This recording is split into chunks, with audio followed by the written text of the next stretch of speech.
Bonjour à tous. Permettez-moi de vous présenter aujourd'hui une conférence concernant le traitement des eaux et leur réutilisation dans le secteur minier. Cette conférence rentre dans le cadre de la gestion durable de l'eau dans l'industrie minière. Il faut savoir que la grande majorité des cours d'eau nécessitant un traitement résulte de leur contenu chimique, dissoudre et non. Par conséquent, l'une des premières tentatives de rectification du contenu d'un flux se fait par traitement chimique.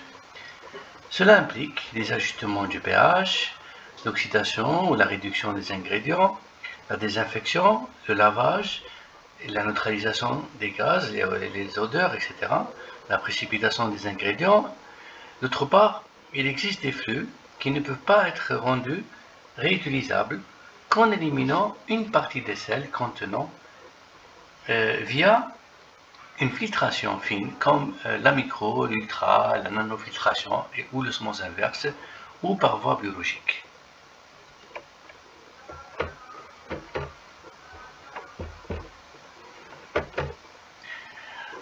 Je commence par vous donner la structure de cette présentation.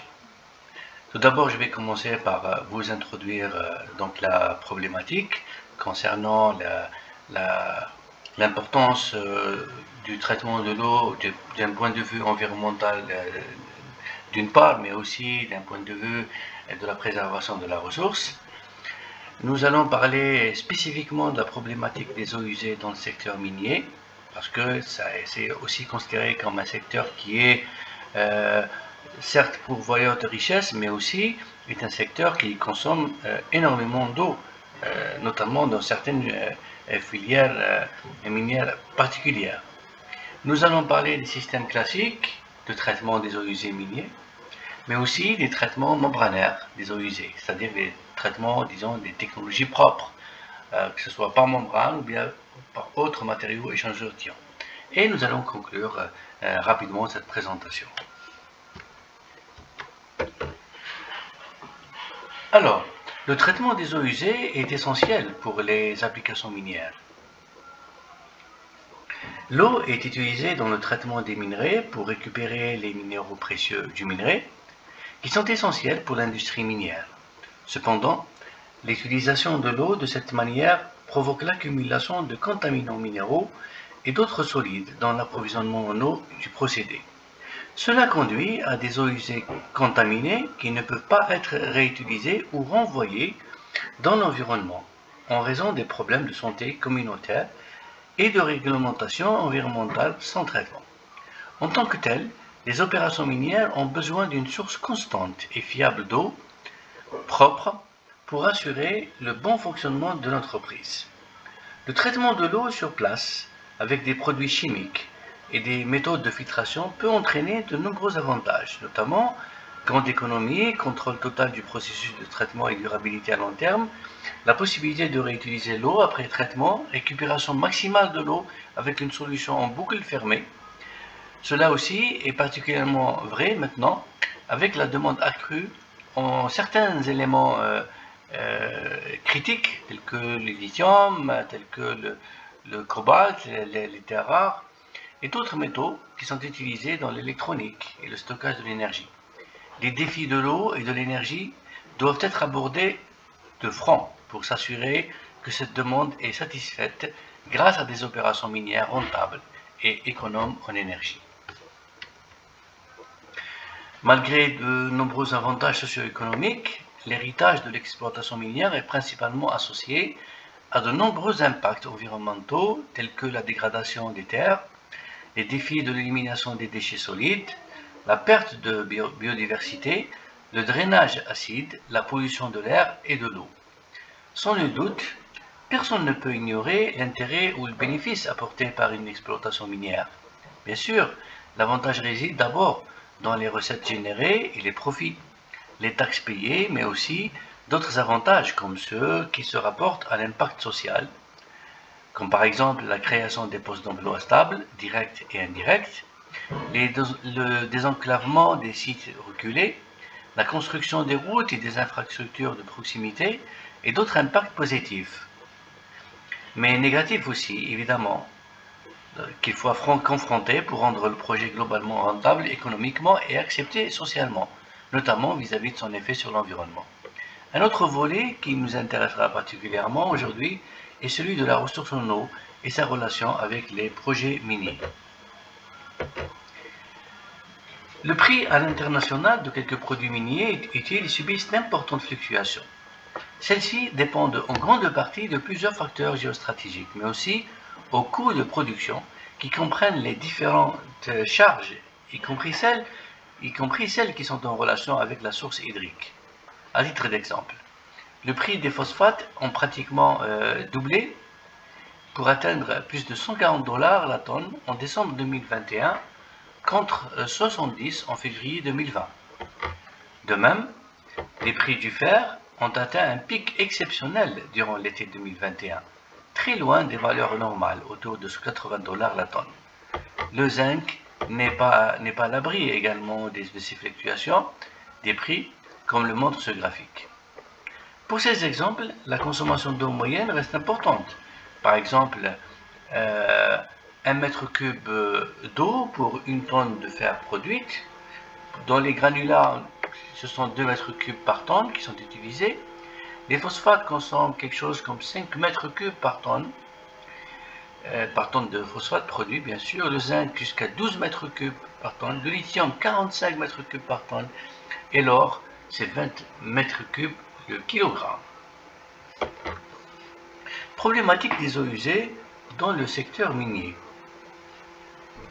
Le processus créant ce que l'on appelle l'eau impactée par l'exploitation minière est défini comme toute eau qui a été chimiquement affectée par l'exploitation minière ou le traitement des minéraux. Les plus gros problèmes liés à l'eau affectée par l'exploitation minière comprennent le drainage minier acide, traitement de la pollution chimique, contamination et lixiviation des métaux lourds, sédimentation et érosion.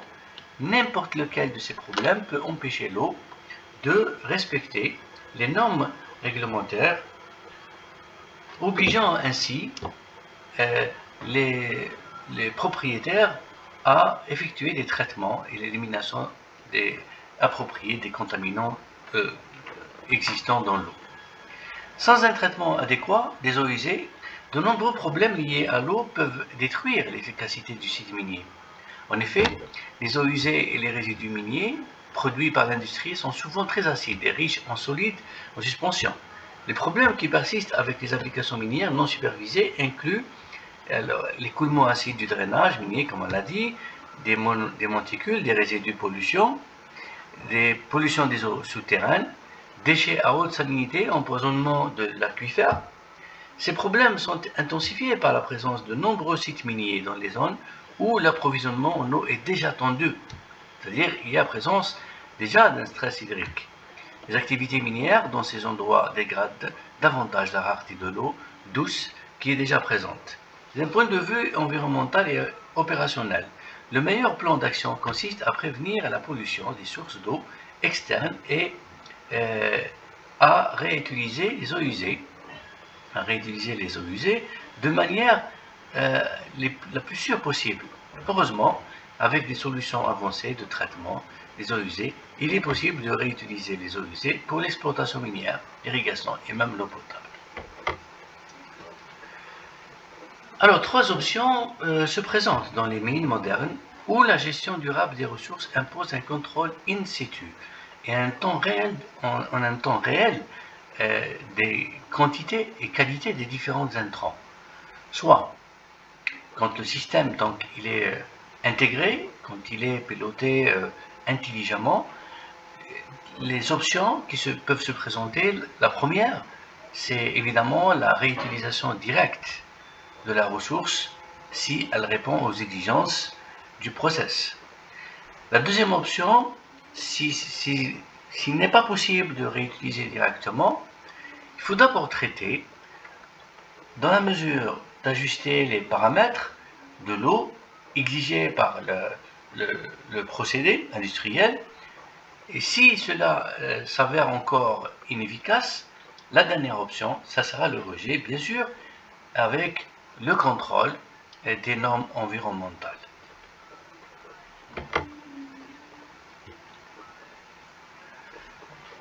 Alors, concernant le système classique de traitement des eaux usées minières. Alors, le traitement de l'eau pour les opérations minières, l'accent dans ce cas-là est mis sur le traitement de l'eau de procédé. Cependant, l'eau associée au drainage minier et aux eaux pluviales est également importante pour le traitement si on veut augmenter l'efficacité de l'utilisation de l'eau, quelle que soit la source d'eau à traiter. Les principaux objectifs sont d'éliminer les minéraux, les solides et autres contaminants de l'eau, ainsi que de ramener l'eau à des niveaux de pH optimaux. Le traitement des eaux usées minières nécessite une combinaison des produits chimiques et de filtration mécanique. Par exemple, la neutralisation, cette étape permet une première séparation des phases, notamment par la formation des hydroxydes insolubles au pH loin de l'acidité. La coagulation et la flocculation. Lors de cette étape, les petites particules s'agglomèrent grâce à l'effet des coagulants, puis il y a formation des flots qui seront facilement séparés par décontation. Et enfin, la filtration. Traitement des boues par hydrocyclone, Belfilter, filtre presse. Il s'agit de compléter le traitement de l'eau pour l'élimination des substances solubles non séparées d'un côté, mais de l'autre, le dewatering, c'est-à-dire la déshydratation des boues pour d'éventuelles valorisations. Concernant la neutralisation,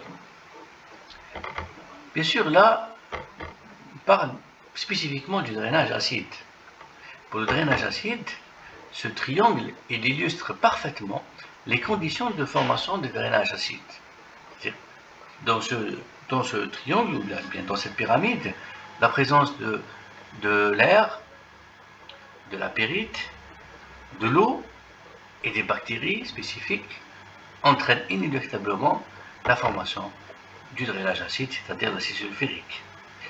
Comme l'illustre cette réaction où l'on voit tous les ingrédients nécessaires à la formation de ce type de pollution. Alors, généralement, les traitements se basent aussi par une neutralisation en utilisant de la chaux, de manière à ajuster le pH. Cependant, pour les installations existantes, on privilégie les neutralisations à la chaux, mais elles génèrent quand même des eaux de dureté assez élevées. Il y a également la possibilité d'utiliser de la soude caustique. En tout cas, le plus important, c'est l'approche proactive, qui est basée sur la prédiction, qui est en accord avec les principes de durabilité et les niveaux de gestion des déchets solides. Quand on dit l'approche proactive, c'est-à-dire qu'il faut prévenir ce genre de drainage acide en éliminant un sommet de cette pyramide que je viens de présenter. La deuxième technique, c'est la technique dite DAF, Dissolved Air Flotation, c'est-à-dire la flottation à air dissous. Alors, le système DAF combiné à l'utilisation des flocculants permet efficacement d'éliminer les solides en suspension et diminuer le taux des solides dissous, TDS. Le système pourrait être combiné en cas de besoin à la nanofiltration membranaire pour de meilleures efficacités lorsque la qualité de l'eau exigée pour le processus ou pour d'autres usages le requiert. Par exemple, le chlorure de fer et l'oléate de sodium sont les plus communément utilisés. Cette technologie est utilisée dans le but de concentrer en surface des particules en utilisant de l'air qui, après avoir été mis en solution sous pression, se libère en microbules sous l'effet de la décompression. Dans leur mouvement ascendant, les microbules entraînent les particules en formant des agglomérats, microbules, particules. Alors, il existe les DAF, système DAF avec lamelle, système DAF sans lamelle. Le système de flottation est performant lors de la séparation, par exemple, du plan zinc de la pyrite. On peut aussi combiner plusieurs systèmes DAF en série qui peuvent permettre, par exemple, la séparation des substances en même temps de leur flottation et leur élimination.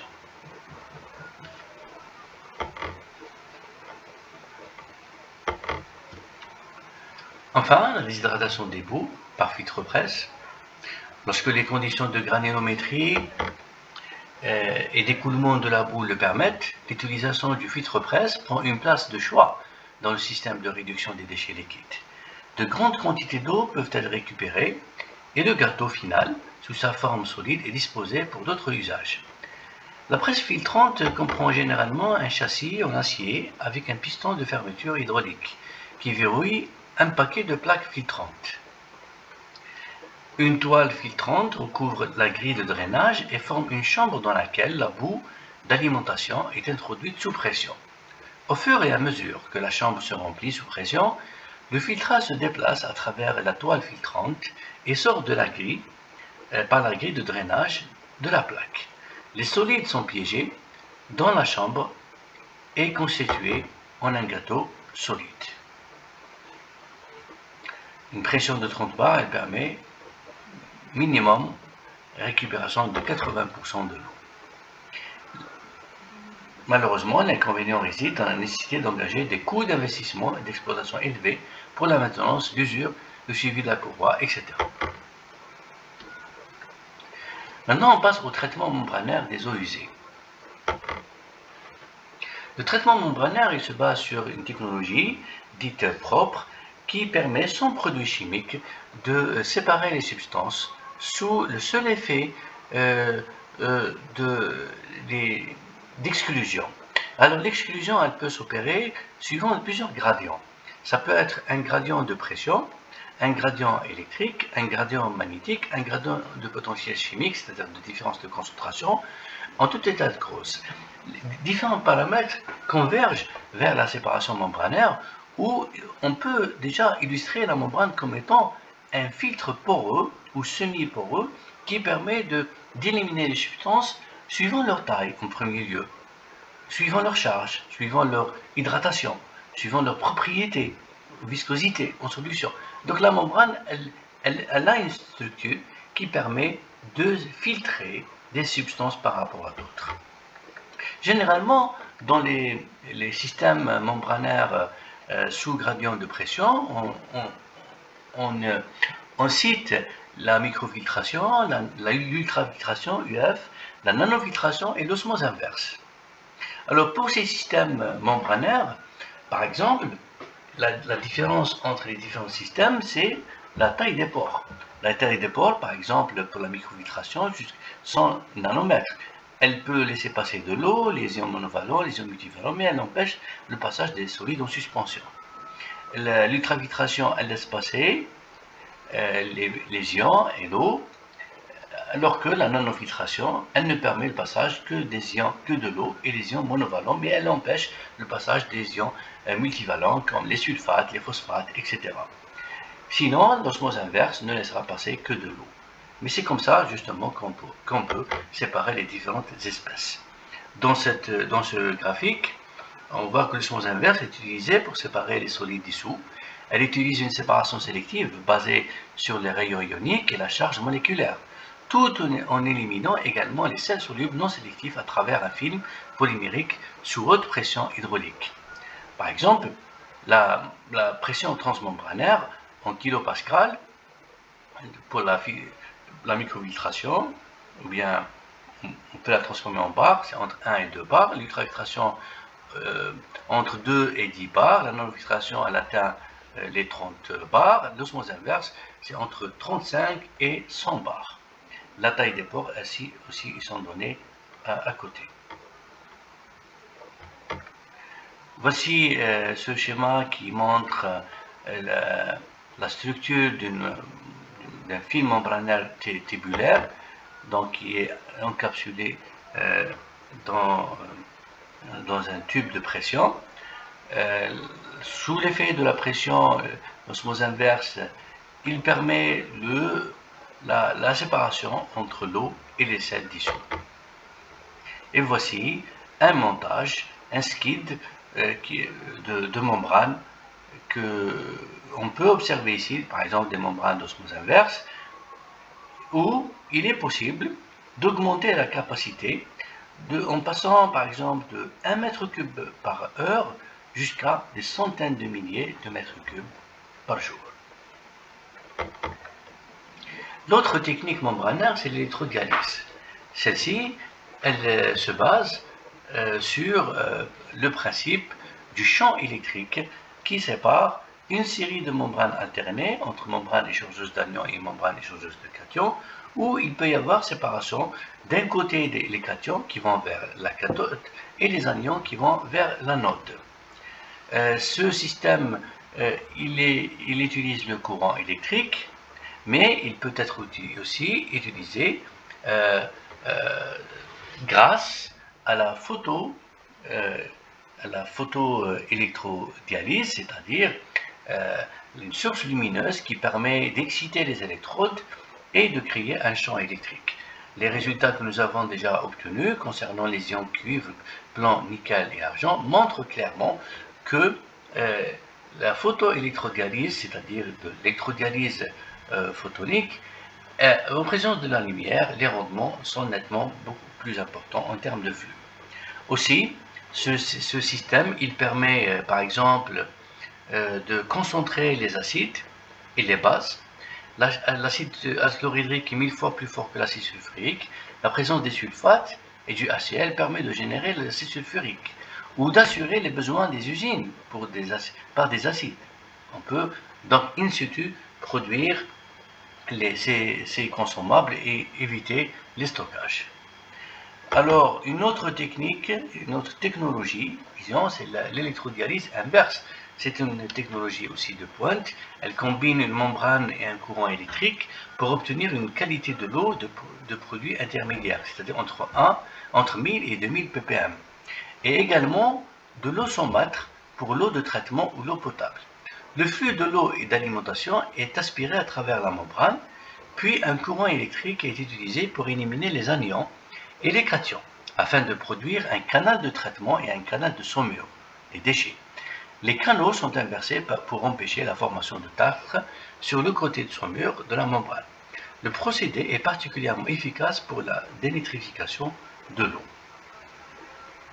Les avantages, nous avons une production d'énergie qui peut alimenter en partie la station d'osmose inverse ou autre. Nous avons aussi la possibilité de déduire la saumure. Donc, c'est un procédé révolutionnaire qui est encore en stade de recherche, bientôt verra le jour à l'échelle industrielle, où il sera possible désormais de produire de l'énergie à partir de la saumure. Enfin, une autre technique qui est très célèbre et connue, c'est la technique de l'échantillon sur résine. Les résines, ce sont des matériaux polymères qui peuvent être modifiés lors de la fixation, et aussi il y a les éluants qui peuvent être également utilisés. Dans ce schéma, par exemple, d'un essai de séparation que nous avons effectué nous-mêmes sur des résines non modifiées, ensuite un passage par des résines modifiées par un polymère, le polyéthylène imine, et puis par un autre surfactant, le tétraméthylammonium hydroxyde, et enfin sur une autre résine à base de TBAI, c'est-à-dire le tétrabutylammonium iodide. Nous avons donc remarqué qu'il y a une séquence de séparation en fonction de la nature de la résine, et les résultats obtenus ont montré effectivement qu'on peut non seulement séparer sélectivement les ions lithium, potassium, fer, cuivre, cadmium et argent, mais on peut aussi les concentrer et les séparer. Conclusion, l'eau est une ressource essentielle. Pour les projets pourvoyeurs de richesses, tels que les industries minières, les demandes ne cessent de croître parallèlement à la réduction et à la raréfaction de cet élément stratégique. La pérennité de la ressource et la sécurisation des industries minières doivent passer par de nouveaux modes de gestion durable. Les mines modernes utilisent les dernières technologies de consommation d'eau dans les process, mais aussi les traitements et les réutilisations. Voilà, je vous remercie pour votre attention. J'ai essayé de respecter le temps imparti.